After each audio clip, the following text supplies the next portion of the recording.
ready. GMA Weather. Serbisyong totoo ng GMA News.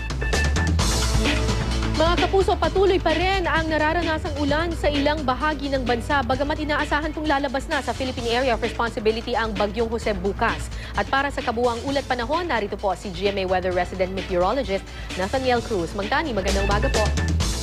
Yes, Kara, may malalakas na pag-ulan pa rin maaaring maranasan sa ilang lugar sa Luzon ngayong araw. At epekto pa rin yan ang hanging habagat na patuloy na pinalalakas ng Typhoon Jose. Huling namata ng pag-asa ang mata ng bagyo sa layong 810 kilometers sa may east-northeast ng Itbayat, Batanes at may lakas pa rin itong 150 kilometers per hour mula sa sentro at bugsong aabot pa rin sa 185 kilometers per hour. Kikilos ito pahilaga sa bilis na 15 kilometers per hour. At base sa forecast track nga ng pag-asa, bukas ito inaasahan na lalabas ng Philippine Area of Responsibility.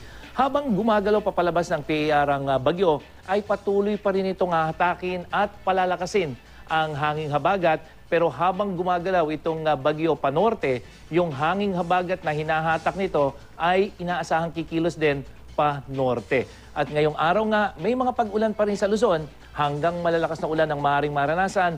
Lalong-lalo na dito sa may kanlurang bahagi, ito yung Ilocos Region at probinsya ng Zambales. Kaya patuloy na pinag-iingat po yung ating mga kapuso niya sa posibleng flash flood at landslide. At sa Metro Manila, minsan ang malalakas na pag-ulan pa rin ang posibleng maranasan ngayong araw hanggang mamayang gabi po yan. Base dito sa Doppler radar ng DOST Pag-asa, magandang balita sa mga susunod na oras, wala po tayong nakikitang malalakas na pag-ulan na manggagaling dito sa may West Philippine Sea. Pero dahil habagat pa, posibleng sa mga susunod na oras, muling magkaroon ng kaulapan dito na magdadala ng mga pagulan. Mas magandang panahon naman ang inaasahan sa Visayas. Halos buong Visayas po yan mula sa Western, Central at Eastern. Pero maging I am ready po dyan sa Mindanao dahil may posibilidad ng mahihinang pag-ulan at thunderstorm lalo na sa hapon. At dahil pa rin sa habagat, posibleng umabot ng 5 metro ang taas ng halon. Katumbas po yan ng 2 palapag na gusali dito sa may Western, Northern at Eastern seaboards ng Luzon, kaya delikado pa rin po maglayag yung mga maliliit na sasakyang pandagat.